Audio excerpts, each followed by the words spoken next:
وجعلنا سراجا وهاجا وأنزلنا من المعصرات ماء ثجاجا لنخرج به حبا ونباتا وجنات ألفافا إن يوم الفصل كان ميقاتا يوم ينفخ في الصور فتأتون أفواجا وفتحت السماء فكانت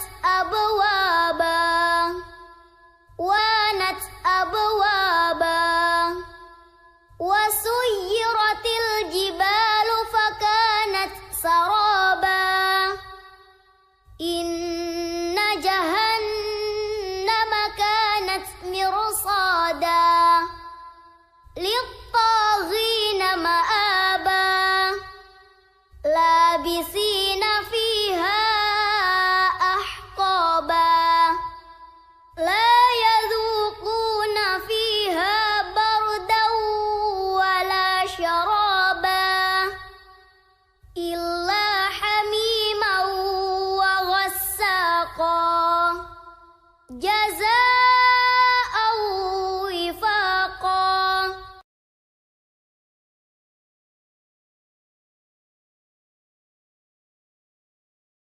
Asyhadu an la ilaha illallah wahdahu la syarika lahu ta'ziman lisya'ni wa asyhadu anna Muhammadan abduhu wa rasuluhu da'ila ridwani. Allahumma sholli alaihi wa ala alihi wa ashabihi wa ikhwani. Dari studio Probolinggo dan Timur Jakarta, kami kembali menyapa Anda pada malam hari ini dalam live program Bincang Radio HSI Teman Hijrah Meniti Sunnah. Sahabat Radio HSI dimanapun Anda berada, kami selalu mendoakan semoga Allah Azza wa Jalla selalu memberikan kesehatan dan keberkahan dalam usia dan urusan kita. Amin.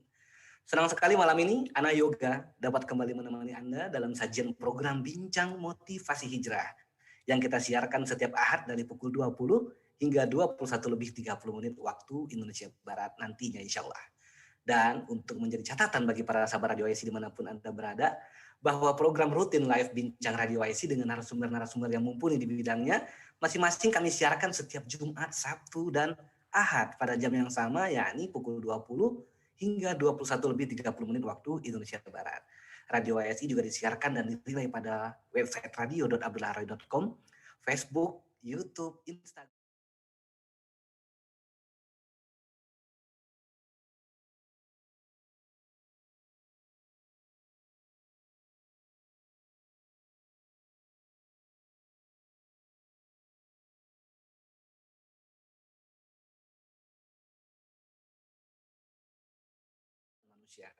Orang yang cinta musik berdalih bahwa musik adalah seni yang dibutuhkan oleh jiwa, hiburan bagi jiwa.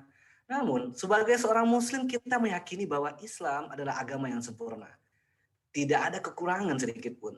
Tidak ada suatu kebaikan dan tidak ada sesuatu yang membawa manfaat kecuali akan telah dijelaskan dan dianjurkan oleh syariat Islam. Sehingga apabila memang musik termasuk perkara yang baik dan bermanfaat, niscaya akan dianjurkan oleh Islam. Akan tetapi yang kita dapati adalah larangan yang sangat tegas terhadap musik dan nyanyian sebagaimana telah banyak dalil yang datang dari Al-Quran, As-Sunnah, dan perkataan para ulama yang menjelaskan tentang keharaman musik. Nah, pada malam hari ini kita akan membahas tentang gemerlapnya dunia hiburan musik yang diimpikan oleh sebagian orang. Dan tak jarang generasi muda berlomba-lomba terjun di dalamnya sejak usia dini. Yang katanya dapat menenangkan jiwa musik itu, bisa merubah dunia lah katanya. Atau bahkan sebagian orang mengatakan musik adalah sarana dakwah yang paling diterima. Benarkah demikian? Kita akan tanya nanti pengalaman dari narasumber kita yang sudah hadir bersama kita pada malam hari ini, yang merupakan seorang mantan vokalis band death metal yang terkenal di tanah air dengan nama panggung Madmore. Kita sapa dulu narasumber kita. Assalamualaikum warahmatullahi wabarakatuh, Bang Abu Tako. Waalaikumsalam warahmatullahi wabarakatuh. Ahlan, wassalam, masyaallah, barakallahu fiik. Alhamdulillah. Apa kabar Bang? Sehat ya? Alhamdulillah sehat Bang, masyaallah. Gimana di sana, kabar sehat ya? Alhamdulillah, sedikit panas, namun alhamdulillah berkah Allah selalu ada bersama kita. Barakallahu fiik, masyaallah. Ahmad Zarkashi Abu Tako atau yang dulu dikenal dengan nama panggung Medmore ya Bang ya. Masya Allah. Masya Allah. Masya Allah. Baik, keluarga sehat semua Bang ya? Alhamdulillah sehat Bang semua. Masya Allah, Alhamdulillah. Bismillah. Sehat-sehat Iya. semuanya.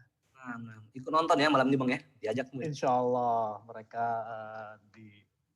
di Facebook ayahnya nanti lihat. Masya Allah, Masya Allah. Nah, standby ya. Juga mudah-mudahan para pemusik atau mantan pemusik atau yang masih ragu-ragu untuk tobat dari musik bisa ikut mendengarkan bincang kita malam ini ya Bang ya. Insya Allah, semoga bermanfaat Bang pembicaraan kita malam ini. Betul. Afwan, antum masih sibuk beraktivitas ya dalam relawan COVID-19 Bang ya? Ya, semampu kita masih berkegiatan. Sekarang ini sih hanya sebatas pada penyemprotan disinfektan, kemudian berhubungan dengan persiapan dari mahat-mahat kita untuk santrinya masuk kembali, kemudian masjid-masjid yang sudah mulai aktif, nah itu yang kita adakan kegiatan penyemprotan dan sedikit mungkin arahan ya, edukasi lah ya, bagaimana untuk preventifnya. Masya Allah. Baik, ini juga akan kita bahas nanti Bang. Sedikit nanti kita bahas di dalam perjalanan cerita bincang motivasi hijrah kita. Sekaligus kami juga berpesan kepada para sahabat Radio WSI untuk tidak keluar rumah kecuali jika memang penting untuk turut serta menekan laju penyebaran COVID-19 di negara kita. Lebih baik sama-sama kita dengarkan Radio WSI pada malam hari ini dalam bincang motivasi hijrah bersama Abu Tako dalam tema musik membuat hidup tenang. Tanda tanya. Dan juga para sahabat dapat berinteraksi langsung dengan narasumber kita melalui line interaktif 0811 37074. Selama acara ini berlangsung. Sekali lagi 0811 37074. Baik, Bang Abu Tako, para sahabat Radio WSI ingin tahu, ini sejak kapan Abang mulai mengenal musik lebih dalam? Kalau mungkin sekedar musik saja, mungkin semua orang mungkin mengenalnya dari kecil. Tapi yang benar-benar Abang memutuskan untuk terjun secara kafah, secara kafah ke dunia musik ini sejak kapan Bang? Tepat. Secara kafah, Masya Allah. Nah, jadi semua ada prosesnya juga Bang ya. Dulu kan sekolah itu dari zaman SMP kita sudah terbiasa mengikuti apa yang terlihat keren. Dari SMP, dari SMA. Nah dari SMA ini akhirnya kita mulai bikin grup band mengikuti tren yang ada saat itu. Dulu kalau nggak anak band ya anak basket yang keren. Nah, anak basket ya kita juga main basket, tapi ya kalau band ini ya sebagaimana layaknya keumuman pada saat itu. Karena memang doktrin musik ini kan luar biasa, dari kecil kita terbiasa mendengarkan musik, jadi apa-apa yang berkenaan dengan musik kelihatannya keren aja. Jadi sebenarnya nggak ada tujuan khusus waktu itu ya, harus besar, harus ini, enggak. Karena mengikuti pergaulan aja saat itu. Jadi tahun 90 lah kita mulai. Tahun 90, terus tahun 93 tuh bahkan sudah dari panggung ke panggung saat itu. Jadi dari tahun 90-an Dari festival ke festival. Dari festival ke festival, dari sekolah ya, festival kelas ya. Nah. Lalu mulai memutuskan untuk terjun profesional ke dunia musik ini sejak tahun berapa Bang? Ini kan kayak semacam ini ya, sesuatu yang semakin kita dapat panggung, semakin banyak kenikmatan yang kita dapetin, pujian orang, kemudian sedikit finansial saat itu waktu dimulai, akhirnya membuat kita tuh berkarya kurang terus sampai akhirnya begitu menang festival kita coba bikin lagu, begitu udah bikin lagu, jadi ini kayak piramida gitu, kayak kalau kita sudah merasa diterima, kita bikin lagu. Kalau kita sudah bikin lagu, kita bikin album. Kalau kita sudah bikin album, ya kita bikin promosi, touring, segala macam. Itu dari tahun 96 kita sudah mulai bikin indie label waktu itu. Album sendiri, produksi sendiri, dan itu sudah punya masa yang banyak saat itu, tahun 96.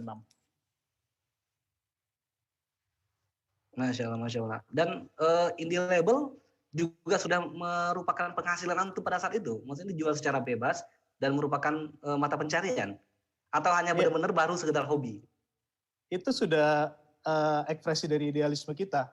Pilihannya waktu itu kan kita memang anti mainstream ya, artinya musik ini kan juga banyak fans base-nya kan macam-macam, ada yang mainstream, populer, ada yang underground. Nah, kita kan bergeraknya di underground. Underground itu kan sifatnya perjuangan ya, rebellion ya. Apa-apa yang berontak Masya Allah. itu keren gitu. Jadi apa-apa yang melanggar aturan saat itu keren, apa-apa yang melanggar norma saat itu keren. Saat itu yang orang kalau misalkan rekaman keren, tapi menurut kita kalau kita rekaman sendiri itu lebih keren dibanding kita mengikut pada label-label yang sudah ada gitu. Jadi Nah, waktu itu ya proyek idealis saja. Uang ya ada, tapi kan ya nggak seberapa lah. Justru dari panggung malah mungkin masih lebih baik daripada hasil dari di label waktu itu. betul betul. Memang idealisme seorang pemusik itu keras kepalanya sama bang ya. Tambang, kita dididik buat tambang, buat memberontak gitu. Terutama di underground ya. Apa orang yang bilang, iya kita berusaha bilang enggak. Masya Allah. Nah, kemudian antum menamatkan kuliah dan kabarnya pernah kerja di salah satu industri minyak, industri apa ya bang ya, industri konstruksi ya dan perminyakan. Nah, jadi anak tahun 2000 mulai kerja, waktu itu sempat di konstruksi, perusahaan konstruksi, tahun 2000, kemudian tahun 2006 bekerja di perusahaan minyak, sampai tahun 2011 lah ya. Perusahaan minyak ini kan ada beberapa bagian, ada 5 tahun di finance, 2 tahun kita di bisnis development-nya hospital, tapi punya perusahaan minyak itu sendiri. Nah, Masya Allah, Masya Allah.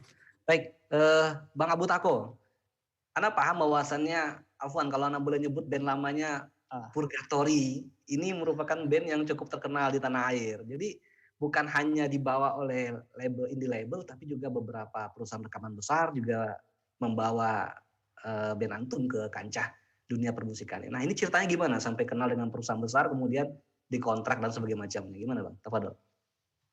Ya sudah hukum pasar ya, apa yang menjadi demand banyak akan dilirik sama industri.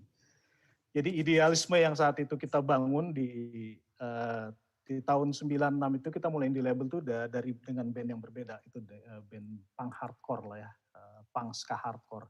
Kemudian sempat karena karena masa kita banyak, kita dilirik sama perusahaan besar waktu itu Musika, tapi di sub labelnya dia kita diikutkan kompilasi. Bahkan waktu itu sebelum kita launching album tuh 10.000 kaset kopi kita sudah terjual, itu sudah dipesan ke toko-toko kaset saat itu. Kemudian berikutnya kita pindah label, masuk di progresif rock Sony, kemudian di Sony, kemudian di dua itu aja yang besarkan Musika sama Sony ya. Akhirnya ya kita juga akhirnya masuk ke semi mainstream gitu, karena akhirnya konsekuensi dari label kan ada promo album, ada touring, ada segala macam. Akhirnya kita keliling Indonesia itu ya dalam promosikan album, dan makin besar nama, makin banyak fans, makin gede kepala lah kita. Masya Allah, Masya Allah. Baik, ketika antum sudah ada di dunia seperti itu, udah menjadi artis loh bang ya, udah dikenal semua orang. Ini perasaannya gimana bang? Apa makin bangga atau ada rasa resah atau gimana? Tafadol bang. Nah, jadi gini, ini uniknya musik yang kita bawa di terakhir ini, di tahun 2000 sampai 2011 itu, dulu kan musik itu identik sama drugs, alkohol, free sex, segala macam. Tapi musik yang kita bawakan ini justru berbeda, musik yang mengusung dakwah. Oh Masya Allah, band metal tapi mengusung dakwah bang? Iya, mengusung dakwah. Ya, memang orang-orangnya orang-orang yang soleh, ahli ibadah, mereka rajin sholat, rajin puasa. Bahkan ini juga jadi titik balik kenapa akhirnya anak sendiri berpikir, ini ada yang salah nih. Jadi dulu anak tahu, makan itu harus minum dan makan itu harus tangan kanan. Tapi anak nggak tahu tuh asal dari mana. Anak taunya, oh kalau si drummer gue bilang makan pakai tangan kanan, oh itu udah makan tangan kanan.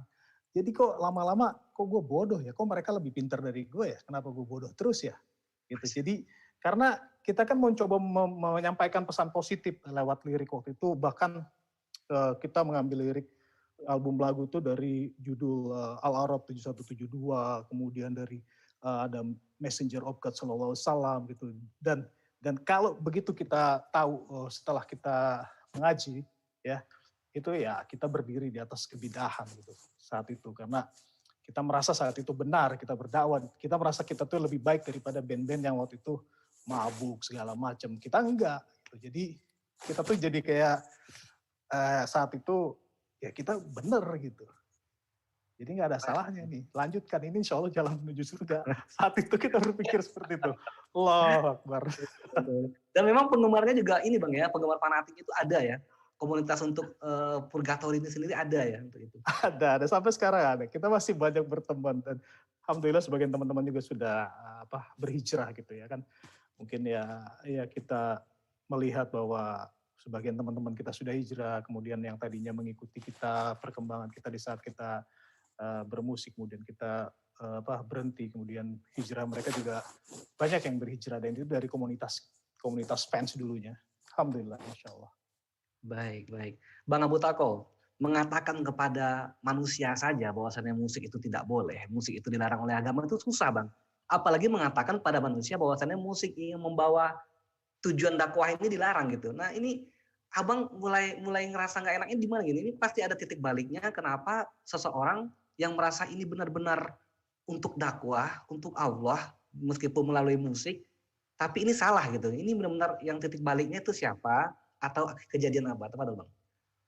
Jadi gini, kayak tadi Anda bilang, mereka banyak berbicara tentang agama. Dan banyak hal yang Anda sendiri baru tahu, kayak makan pakai tangan kanan, kemudian bersolawat, kemudian kalau mau, bahkan waktu itu kita mengikutin, ada pengajian rutin, waktu itu ada pengajian rutin. Iya, ada pengajian rutin yang kalau kita flashback, ya Allah, alhamdulillah, nggak bisa keluar. Ya, artinya kok Ana rasa bodoh saat itu? Ini nggak benar nih. Kita mau menyampaikan sesuatu tentang agama, tapi kok Ana bodoh? Kok mereka aja yang pinter? Kok mereka tahu tentang makan pakai tangan kanan, kemudian sholat harus begini, sholat begini. Kok Ana nggak tahu ya? Akhirnya saat itu Ana minta izin, boleh nggak gue keluar? Gue pengen cari ilmu dulu. Ini nggak benar. Kalau dakwah itu mestinya harusnya sih logika Ana pakai ilmu gitu. Kita nggak tahu apa-apa, kita berteriak Allahu Akbar, ayo kita begini, bawa gini, tapi kita nggak tahu ilmunya. Ini nggak benar. Jadi ada rasa sudah mulai tahu, itu butuh proses kira-kira 2 tahun untuk bisa minta izin keluar. Nggak diizinin. Karena kita kan saat itu posisinya former ya, sebagai vokalis. Jadi mau nggak mau mereka juga berat untuk melepas. Tapi begitu kita bilang, begitu alasan saya bahwa kita, gue mau keluar karena gue mau belajar. Gue mau belajar tentang agama ini. Jadi itu titik baliknya. Karena saya merasa bodoh waktu menyampaikan agama di depan orang banyak. Kok aneh ini, kita berbicara tentang agama tapi kita berjingkrak, kita ini ada sesuatu yang aneh gitu, yang gak wajar. Karena mestinya ini ada ilmunya. Nah itu yang saya cari. Saya keluar untuk cari ilmunya saat itu. Baik, nah jadi fitrahnya sendiri sebenarnya sudah menolak Bang ya? Iya, karena capek juga ngerasa bodoh di depan mereka, kayak kok mereka aja yang pinter gitu. Jadi maksud Ana bahwasannya antum belum paham bahwasannya ini salah, musik ini salah, tapi fitrah antum sudah menolak untuk berada di dalam itu ya? Betul waktu itu sudah. Jadi sudah merasa nggak nyaman lah, karena kan selama kita ngeband juga kan masalah itu silih berganti, nggak ada selesainya. Jadi kok kayak nggak ada jawaban yang hak gitu sebenarnya. Sambil saya berdoa sih sebenarnya, kita berdoa, ya Allah tunjukkanlah memang Islam itu Islam yang benar itu seperti apa gitu. Kita nggak tahu apa itu salaf, apa itu sunnah, apa itu syiah, apa itu awam yang segala macam, kita nggak tahu. Pokoknya Bismillah, pengen belajar waktu itu juga nanyanya nggak tahu kemana mau belajarnya. Kebetulan ada ayah Natik, ada Ade juga. Tanya sama Ade itu kan dulunya mantan bandar narkoba, keluar masuk penjara, kok tiba-tiba dia berubah? Iya, kok dia melakukan perubahan sikap yang luar biasa. Jadi anak itu terkesan. Coba cari tahu, mungkin dia tahu caranya. Mungkin dia tahu di mana tempatnya saya bisa belajar ngaji. Gitu. Dari dia, titik baliknya, ya sudah, kita tanya, dikasih tahu, bismillah. Walaupun nggak tahu saat itu. Ketemu kajian pertama nggak ngerti, ketemu kajian kedua nggak ngerti. Masya Allah. Afwan, antum kan mengatakan bahwasannya ketika antum berada di purgatori, antum sempat mengadakan pengajian-pengajian dengan ustadz-ustadz tertentu lah ya. Nah, Nah, kenapa ketika antum setelah keluar dari band tersebut dan ingin belajar nggak balik ke ustadz yang itu? Kan kalau sudah di dakwah sunnah, Anda tahu mana yang istilah tahu panutan mana yang benar. Bahkan Anas seketika mengingat, ya ini ya salah apa yang dulu diajarkan gitu. Ya, Sama Afwan, seperti ketika antum belum kenal dengan dakwah salaf, ketika ah, antum keluar dengan niat mencari ilmu, ada ini nggak ada kepikiran nggak bakal balik ke ustadz yang tadi pernah ngajarin gitu? enggak. Begitu kita tahu dakwah sunnah sudah ini jalan ya Oh, Masya nengok Allah. lagi. Nggak bisa. Baik, Nggak baik, ada. baik. Nah. Jadi ini adik antum yang tadinya mantan bandar narkoba, tiba-tiba berubah itu kisahnya gimana Bang? Story gimana? Tiba-tiba beliau bisa berubah jadi begitu alim dan meninggalkan semuanya. Kabarnya juga adik antum yang pertama kali mengenalkan antum tentang celana cingkrang, jenggotan ya. Ya dia nah inilah gini. Jadi kita 3 berkeluarga di keluarga itu. Anak yang paling besar. Nah, Secara pola hidup anak ngerasa anak yang paling benar ya. Karena anak perfeksionis lah waktu itu. Main musik, kerja, kemudian ya beda dibandingkan dengan dia. Mabuk-mabukan, bandar narkoba, keluar masuk penjara. Jadi kita tuh ngerasa benar selalu di atas dia gitu. Kemudian yang ada yang kedua itu justru polwan ya. Polwan, dia bahkan di sat narkoba waktu itu. Ironiknya abangnya pemusik, pegawai juga, adanya yang kedua polwan, adanya yang terakhir ini bandar narkoba dan ditangkap pula gitu. Tapi qadarullah itu sampah banget ya, sampah. Kita menjudge bahwa dia salah. Dan memang benar dia salah. Dia ngakuin kalau dia tuh berada di atas kesalahan, bahwa dia tahu mabuk itu salah, bahwa dia tahu narkoba itu salah. Beda kalau sama saya. Saya ditanya lu salah, enggak, orang kita berdakwah kalau musik gitu. Masya Allah. Makanya kita waktu itu merasa lebih baik daripada itu. Tapi begitu dia keluar dari penjara yang kedua, kok ada perubahan sikap. Memang tidak langsung ya, ada beberapa mungkin ya, ini anak sih yakin ini faktor dari doa dari ibu. Ya, dia melihat teman-temannya juga ditangkap-tangkapin lagi, ditembak gitu kan. Nah dia berubah, tiba-tiba berubah. Anak nggak tahu seberapa jauh perubahannya dia lewat apa gitu ya. Yang jelas dia pendiam. Dia lebih menampakkan membuat kita nyaman di rumah. Ya, dia rajin sholatnya, kemudian dia mulai berjenggot, cingkrang, dan dia sangat lebih baik kepada orang tua, pada ibu bapak anak. Ya, dulu anak peduli sama adik anak ini. Tapi kalau ibu anak sudah nangis, anak akan marah sama adik anak. Tapi begitu dia melakukan perubahan sikap, kok ini keren ini anak nih. Dari yang sampah ya, dari sampah keluarga kok tiba-tiba jadi kok bikin ibu adem, bikin ibu sejuk, bikin bapak sejuk nih. Ini mesti boleh ditanya nih, di mana sih? Ada pengajian di mana?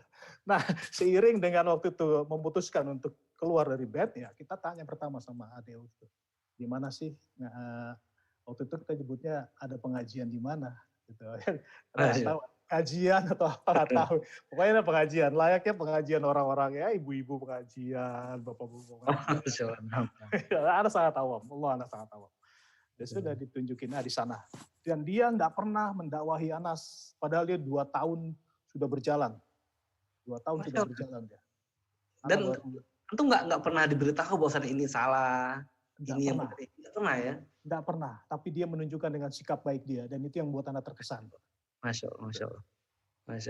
Jadi anak nggak pernah melihat sekarang mau sekriminal apapun orang dalam kemaksiatan, kalau dia sudah bertobat ternyata dia justru di sumber wasilah dari hidayah yang anak dapatkan gitu, Masya Allah. Barakallahu fikum, Masya Allah. Ke Ustadz siapa Bang pertama kali diarahkan sama adiknya? Nah ini adik anak nggak nunjukin Ustadz, pokoknya dia tahu tuh di sana di wilayah BSD, datang aja ke sana. Karena datang sendiri, nggak ditemenin juga, nggak dianterin juga, tapi dia ada di sana. Tapi anak kebayang senengnya dia waktu itu kebayang, karena anak baru tahu sekarang. Anak seneng banget kalau ada orang mulai hijrah, pasti anak kawal tuh. Anak datang ke masjid, orangnya jenggotan, pakaiannya, anak biasa berpakaian ala eksekutif kan, kerja di oil and gas, kemudian ngeband itu kan identik dengan gaul ya, segaul-gaul ya anak muda ya, anak-anak band ya, itu keren lah jatuhnya. Kok kita masuk masjid jenggotan, lusuh-lusuh. Artinya lusuh, artinya tuh nggak serapih kebiasaan kita. Kemudian pakaian kok di ngatung-ngatung, cingkrang-cingkrang semua. Anak pikir nih ini santri-santri dari mana pada ngumpul ini. Masya Allah. Gitu. Cuma karena anak orangnya dasar emang cuek, ya kan, biasa ngadepin orang di panggung cuek, karena cari aja tempat di paling pojok karena duduk. Apa? Karena nggak perlu interaksi sama mereka, anak juga nggak kenal mereka. Anak underestimate mereka awalnya, karena ya dari penampilan mereka. Gitu. Tapi begitu dia keluar, kemudian dakwahnya ini kok, ustadznya kok ini luar biasa ini. Nggak ada yang ya anak ngebayangin pengajiannya kayak pengajian di TV-TV, pengajian ibu-ibu gitu. Ini keren banget nih. Kalau Allah, kalau Rasul, kalau Allah, ini cowok banget nih orang. Ini ustadznya cowok banget, jantan banget nih. Saat itu Ustadz Maududi Hafizahullah Ta'ala, Masya Allah, beliau tuh laki banget. Anak langsung jatuh cinta sama cara bawaannya dia. Dan nggak ada celah buat anak tuh ngelihat, nggak ada yang mencel-mencel, ini semua kena semua, ini keren semua. Logika anak terbrainwash saat itu juga, ini keren, ini yang benar nih.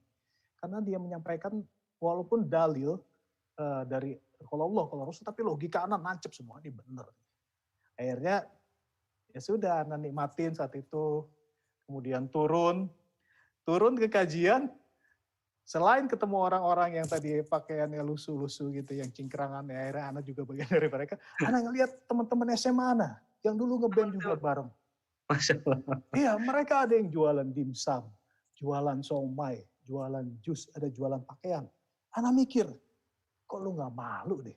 Kita kan sekolah sama, lu dulu kan ngeband sama gua. Tapi kalau jualan somai lah.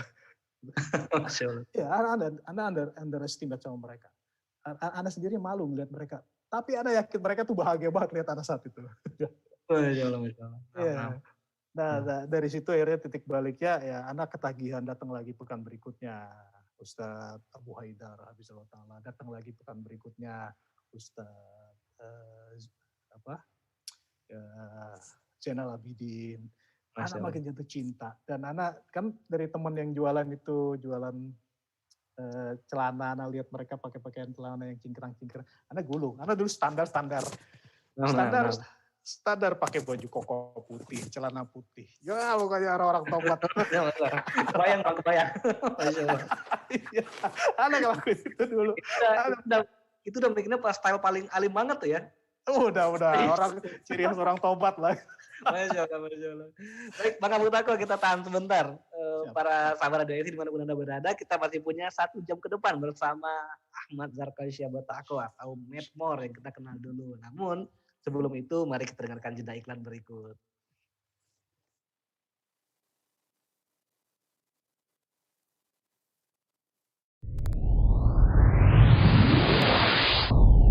Sahabat Radio HSI, untuk menjadikan weekend malam Anda lebih bermanfaat, kami hadir menemani Anda dengan berbagai program menarik berikut ini. Setiap Jumat, dengan program Bincang Wirausaha. Yang bakal melaporkan secara tetap begitu ya. Konteksnya lebih luas masalahnya. Iya benar. Jadi ini baru 2 cabang, kemudian tidak akan berencana buka lagi mungkin Mas ya. Fokus dulu pada 2 ini ya. Ya sampai kondisi juga ya Mas, sekarang benar. Masih. Setiap Sabtu, dengan program Bincang Kesehatan. Nggak mau belajar gitu, kita kalau nggak mau belajar jadi terus saja kita akan takut terus itu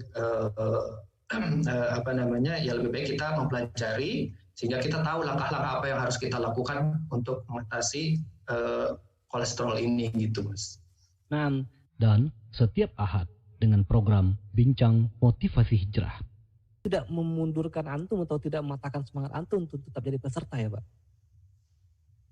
Alhamdulillah enggak ya, karena ini sebenarnya mimpi anak dari dulu gitu. Dulu ketika mulai ngaji, mulai ikut-ikut kajian yang lebih intens di sebelum. Ingat, pukul 20 hingga 21:30 waktu Indonesia Barat. Jangan lewatkan kisah-kisah menarik, menginspirasi, dan bermanfaat.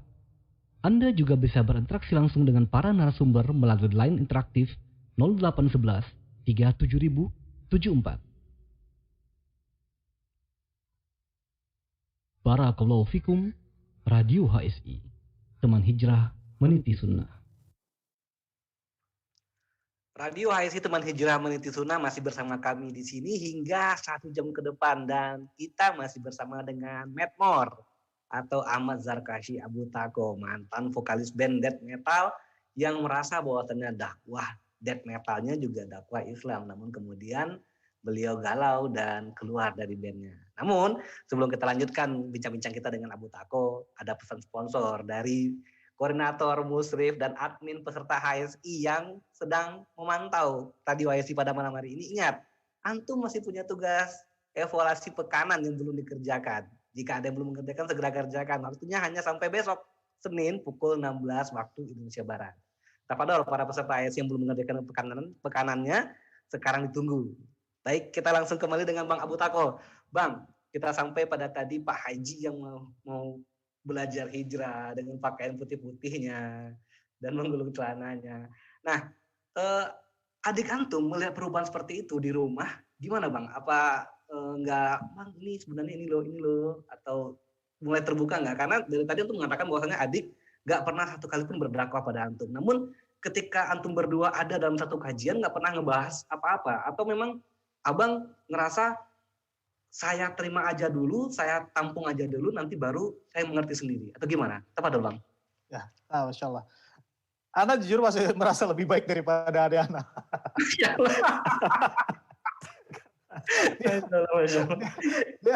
dia mantan penjahat.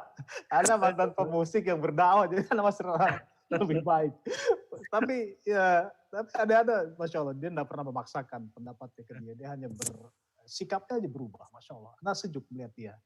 Gitu. Dan justru teman-teman yang dagang, yang teman-teman di sekolah ada, dia WA ada, musik itu haram gitu.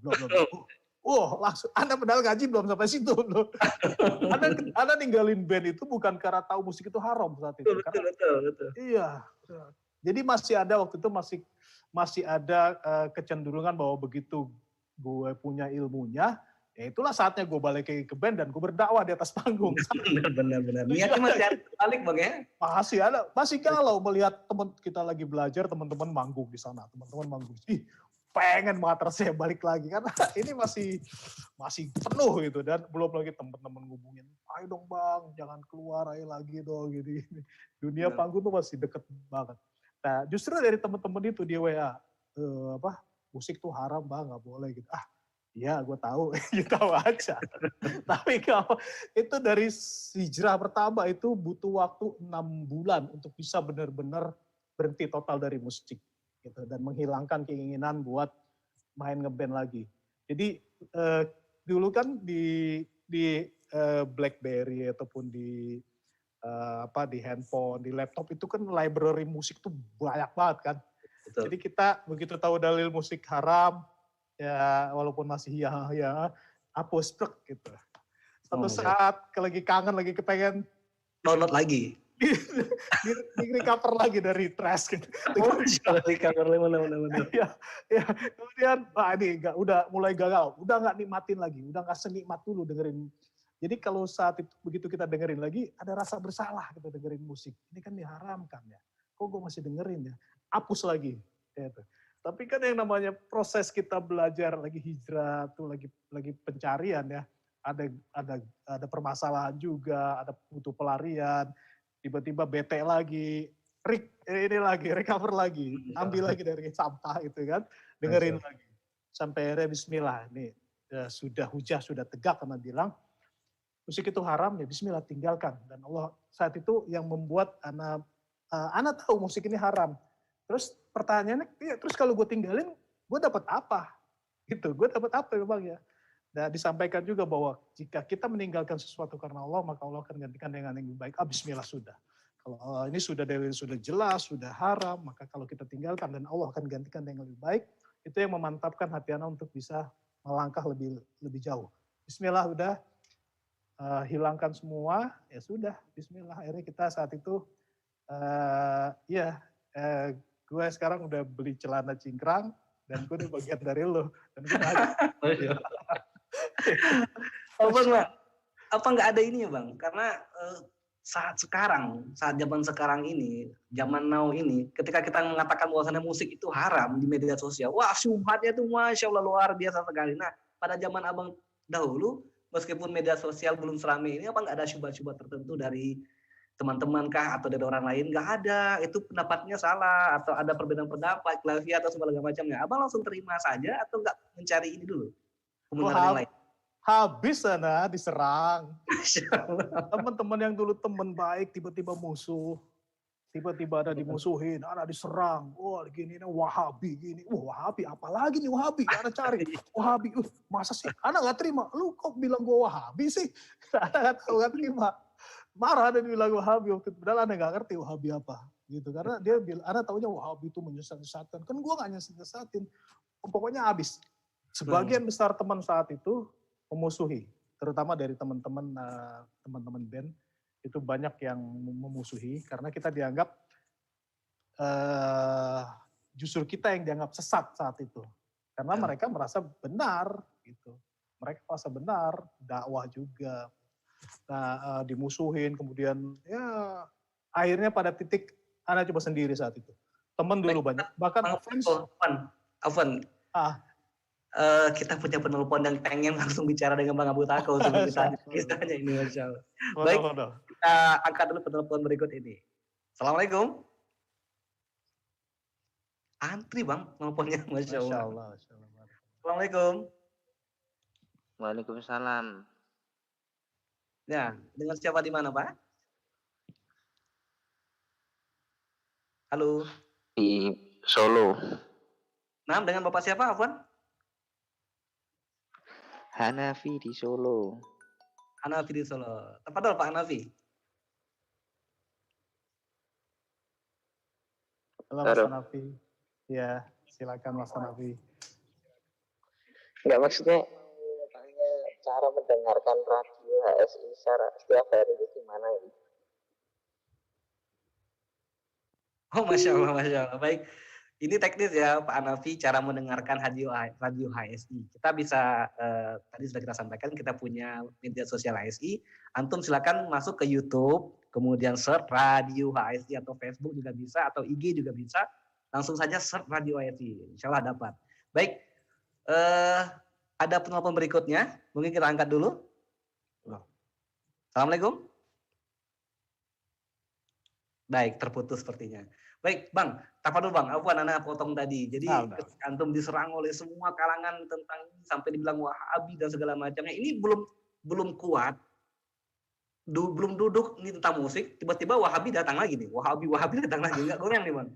Goyang, asli goyang ada. Ada galau. Galau ini gila, gue dibilang Wahabi jelek amat kok. Gue hijrah ya, dibilang dimusuhin. Ini udah gitu yang nyerangnya cerdas lagi, pinter, dia bawain dalil. Dia waktu itu ada mulai belajar pakai gamis. Dibilang itu sutro ya, pakaian yang berbeda gitu, dan itu diharapkan. Wah, kok semuanya diserang sama dia. Dan kita tuh kan baru, ngajinya baru. Dan ini teman juga masih deket banget teman di band itu. Dan mereka kan karena mereka berdakwah, mereka juga punya referensi pegangan untuk nyerang Ana saat itu. Karena mereka nggak terima kalau Ana meninggalkan musik dengan dalil bahwa musik itu haram. Mereka nggak terima, Ana diserang. Tapi ya bismillah, Ana kuatin terus, Ana ngaji terus, Ana datang kajian. Saat itu sehari kajian bisa 3 kali Ana datangin. Pagi kajian di sini, siang kajian di sini, sore datang ke sana.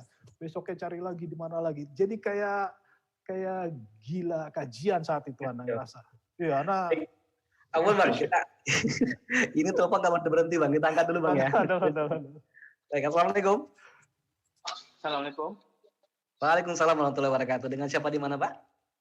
Dengan Wirza, Jakarta. Masya Allah. Tempat dulu Pak? Bisa bicara dengan Abu Tako. Nah, Abu Tako, beliau ada langsung di sini. Tempat dulu. Assalamualaikum warahmatullahi wabarakatuh. Abu Tako. Masya Allah. Gimana Bang? Sehat ya? Alhamdulillah, Abu Tako, saya bisa bicara langsung dengan antum. Barakallahu fi, kita di Jakarta nih, mestinya kita ngopi bareng Bang. Padahal. Alhamdulillah bisa bicara langsung. Insyaallah. Boleh saya langsung dengan Abu Takwa ya? Nah, pertanyaannya Pak, Tafadhol. Oke. Saya manggilnya apa nih ya? Abu Takwa ya? Siap. Ya, alhamdulillah. Kalau kita bicara bahwa apakah seseorang itu hijrah, saya tidak tahu ya. Mungkin saya bilang titik puncak balik saya begitu mendengar YouTube Antum dengan Ustadz Syafiq. Mungkin saya agak lupa ya waktu itu testimoni Antum dengan Fani juga ya, itu tentang hijrah. Bagaimana sampai tidak punya uang waktu istri mau melahirkan, whatever itu ya. Nah, berdasarkan cerita kalian berdua, itu saya berpikir gitu, bagaimana kalian sedang ada di titik puncaknya sebagai seorang vokalis yang boleh dikatakan pada saat itu mencari uang gampang sekali ya, ngeband sedikit jadi duit. Kemudian kalian berdua memutuskan untuk hijrah, ya, terutama kita tidak membahas tentang Brother Fani ya, dia ceritanya berbeda lagi. Tapi kalau dilihat dari Antum memutuskan Samina wa Tona untuk meninggalkan apa yang sedang dipunya dengan keyakinan bahwa Allah akan mengganti itu semua dengan yang lebih baik kalau kita meninggalkan karena Allah. Nah, sekarang saya minta istilahnya penguatan dari Abu Takwa ya, karena mungkin kalau komunitas Antum adalah band ya. Nah, kalau komunitas kita mungkin karyawan ya.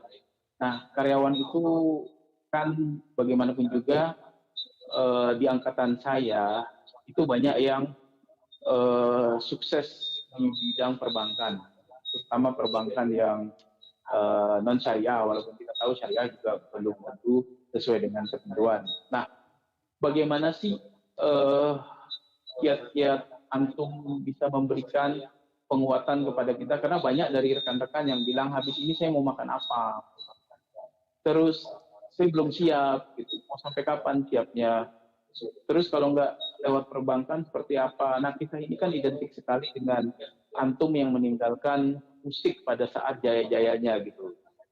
Nah, artinya sekarang boleh nggak Antum kasih kiat-kiat bagaimana terutama saya dan teman-teman yang masih kalau saya alhamdulillah mungkin sudah tahu ya, untuk teman-teman yang masih ragu untuk meninggalkan baik itu pekerjaannya di bank konvensional maupun di hal-hal lain yang masih bersifat subhat, mungkin berdasarkan dari cerita atau pengalaman Antum bisa nggak kasih penguatan kepada teman-teman atau komunitas kami yang masih bercampur antara riba dengan tidak, khususnya mereka yang masih bekerja di bidang perbankan konvensional tapi takut untuk meninggalkan saat ini juga.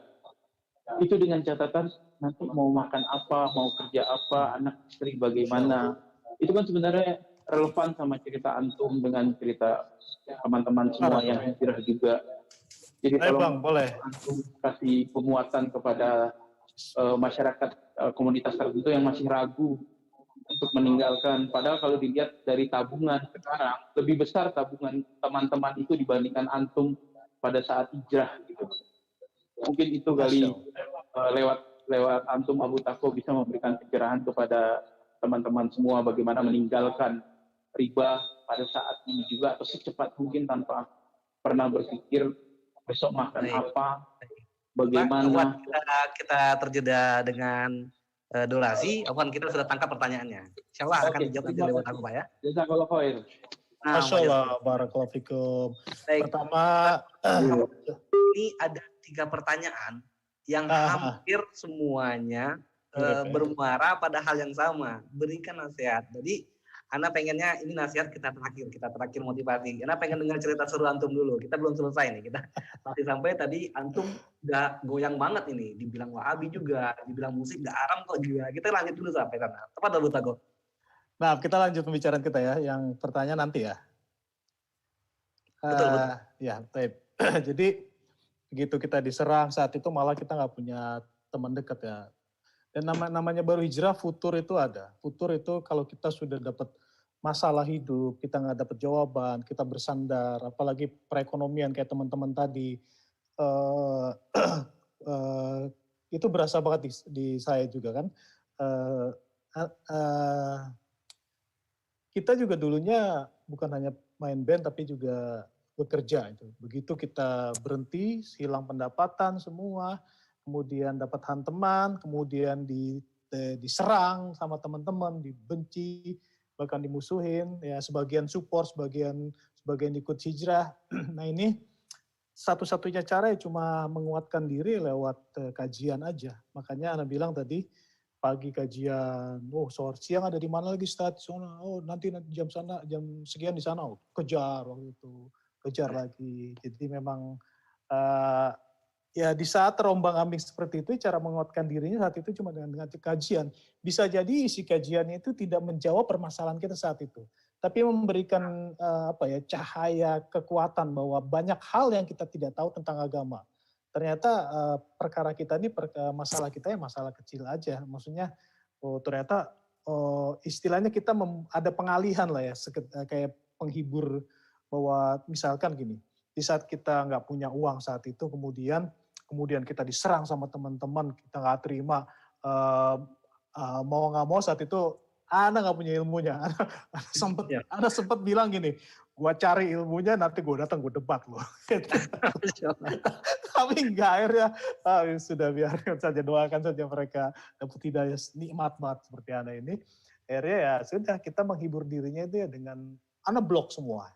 Teman-teman yang dulu Ana sayang, Ana berharap masih dekat sama mereka. Kadang Ana masih mengupdate mereka manggung, kadang Ana masih mengupdate kegiatan-kegiatan mereka.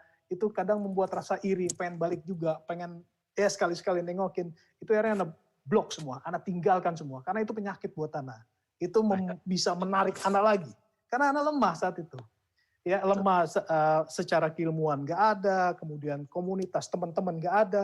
Hijrah sekarang sama dulu beda. Sekarang anak band hijrah semua tahu. Sekarang musisi hijrah semua tahu dan komunitasnya sudah ada. Dulu nggak ada. Ana hijrah ketemunya sama bapak-bapak tua-tua yang gitu. Iya, enggak ada kita ketemu. Wah, di sana ada The Strangers, ada Rabanian, enggak ada. Jadi kita emang harus fight sendiri saat itu. Dan ya dukungan dari keluarga juga penting saat itu. Ya alhamdulillah istri sangat mendukung untuk, kadang dia juga, ya kita berumah tangga pasti ada masalah, tapi dia senang udah sana datang kajian, walaupun dia belum ngaji, datang kajian sana. Gitu. Itu ini apa nggak berpengaruh pada istri antum? Tadi antum mengatakan ketika antum keluar dari band ngaji, beliau apakah tidak menganggap bahwasanya ini sebabnya ekonomi kurang gara-gara abang ngaji nih gitu? Ya awalnya gitu, tapi ya kan dia juga ngelihat perubahan yang lumayan bagus lah di kita kan. Artinya ya alhamdulillah Allah karena kan istri yang nurut, istri yang bisa bekerja sama gitu kan, yang punya giroh yang sama. Jadi Ana dimudahkan dalam hal ini, tidak seperti teman-teman yang mungkin harus mendakwai istrinya dulu. Ana juga tidak mendakwai istri Ana. Gitu. Bahkan ada prosesnya sampai Ana beberapa bulan ngaji, dia baru tanya boleh nggak kita pakai jilbab. Fadl, kalau kamu berjilbab karena saya, jangan nanti kita berantem, kita mau sakit hati, lepas jilbab kan repot. Gitu. Betul. Kalau berjilbab karena memang sudah tahu ilmunya dan memang itu karena Allah ya sudah, kita berantem juga urusannya udah bukan sama anak kan, sama Allah jilbab itu. Akhirnya alhamdulillah dimudahkan. Kita ngaji bareng, ajak anak-anak gitu ya. Masya Allah dulu dari ngaji pakai mobil, kemudian ya mobilnya dijual karena riba, ngaji pakai motor, Masya Allah itu nikmat. Tapi memang saat itu kajian adalah obat, benar-benar obat dari kesendirian kita karena meninggalkan lingkungan yang lama, ditinggalkan teman-teman, kemudian kehilangan penghasilan. Ya itu obatnya cuma ngaji, karena di kajian itu banyak banget. Ana tuh hijrah tuh kayak orang baru kenal Islam, wallah. Ana nggak tahu, kok ini baru, semuanya baru Ana tahu. Bahkan yang Ana dulu pelajarin, Ana dulu hafal Yasin, Ana dulu hafal gitu. Kok nggak ada yang benar, kok banyak yang salah ya. Subhanallah, ya Allah, ini Ana umur waktu itu 37 tahun ya, Ana hijrah, 37 tahun. Usia 37 kalau nggak salah ya, atau 39. Ana baru tahu Islam itu Subhanallah, Islam itu benar-benar mulia. Dulu ya, anak tahu Islam ya bagaimana. Oh ya, Islam ya maulidan, ya sholat Lebaran, kemudian Nah, ya seperti ya kebanyakan itulah. Tapi anak nggak tahu bahwa begini begitunya tuh justru di kajian, Masya Allah. Masya nah, Allah. Masya Allah. Apa kisah sedihnya Bang ketika antum mulai kehilangan teman-teman, kemudian mulai kehilangan pekerjaan, perekonomian menjadi lebih sulit. Kisah sedihnya selama menapaki jalan hijrah tersebut. Baik, mungkin ini bisa sedikit juga menyampaikan teman tadi ya, teman kita tadi yang bertanya bahwa ya Anda memang musisi, punya penghasilan juga dari musisi, tapi Anda ini adalah seorang pegawai, Anda seorang karyawan di oil and gas itu gajinya juga lumayan gitu. Bahkan Anda pernah resign dulu di oil finance, kemudian di hire lagi dengan gaji 2 kali lipat untuk mengurus business development, international business development. Kemudian 2 tahun berselang, 1 tahun Anda hijrah. Jadi Anda hijrah, 1 tahun Anda masih kerja. Kemudian 1 tahun itu Anda berhenti, ya hilang semua penghasilan, dari band apalagi ya, sudah duluan. Ya mulai itu nggak ada temen ya kan, ya susah, yang namanya susah tuh ada. Terus karena kita mengaji, yang tadi kita punya mobil, kita tahu mobil ini hasil kredit riba, kita jual dengan berharap kita lepas dari riba. Anda punya apartemen, Anda jual. Sampai akhirnya Anda cuma punya motor waktu itu, hasil kita pensiun dini, kita beli cash itu, ada motor Vespa, itu satu-satunya harta saat itu yang kita buat ngaji. Tapi lama-lama tabungan makin habis. Saat itu bahkan anak-anak juga yang tadinya susunya itu susu yang mahal di saat kita bekerja, sekarang bahkan nggak ada uang untuk beli susu. Itu kondisi benar-benar nol sama sekali nol. Ini kemana cari uang gitu ya. Sampai itu kondisi yang paling sedih saat kita pengen kajian, nggak ada bensin gitu. Saudara kita lagi pengen semangatnya, kayaknya kajian saat itu apa ya? Kayak apa ya? Pokoknya itu adalah hidup gue saat itu adalah kajian. Terus kita mau berangkat nggak ada uang. Terus anak nggak ada uang buat bensin. Anak mau nyusu nggak ada juga. Ini gimana caranya? Sampai akhirnya ya Bismillah deh kita coba belajar yuk di apa yang kita bisa jual sih. Itu kan kita juga melihat teman-teman juga ada yang jualan dimsum yang tadi anak remehkan. Wallahi yang tadinya teman anak-anak remehkan itu akhirnya jadi motivasi anak, salah satunya. Mereka jualan dimsum, mereka jualan sosis bakar atau apalah gitu kan. Ya Bismillah kita coba jualan juga deh. Gitu. Tapi kita belum seberani mereka mentalnya karena mereka udah kajian duluan. Akhirnya kita buat gorengan, waktu itu kita bikin piscok, berbekal dari internet. Bikin gosong, bikin nggak jadi. Sampai bikin, kita jual. Saat itu benar-benar nol, nggak ada uang buat beli susu, nggak ada uang buat beli bensin untuk kajian. Bahkan sempat juga dikasih sama ibu kasihan lihat kita kan. Itu ya Allah, Masya Allah, semoga Allah membalasnya ya. Kemudian kan kita malu juga dikasih sama ibu kan, anak sudah 3 waktu itu. Dari hasil jualan pertama kita bikin pisau, kita jualan di sekolah SD saat itu, anak dapat uang 20.000. Masya Allah. Ya, anak dapat uang 20.000. 20.000 itu kalau dibanding gaji anak, bahkan dibanding uang latihan anak aja ngeband nggak ada apa-apanya gitu. Tapi anak yang rasakan saat itu bersyukur banget punya uang dikasih sama Allah. Ya Allah, 20.000. Anak bisa beli susu saset buat anak, kasih susu saset yang tadi biasanya kalengan mahal itu. Kemudian sisanya bisa ke kajian. Itu jadi anak baru tahu ini yang namanya Allah akan gantikan dengan yang lebih baik. Allah tidak berganti dengan mobil yang Anda jual karena riba. Allah tidak berganti dengan dengan apartemen yang Anda jual karena riba.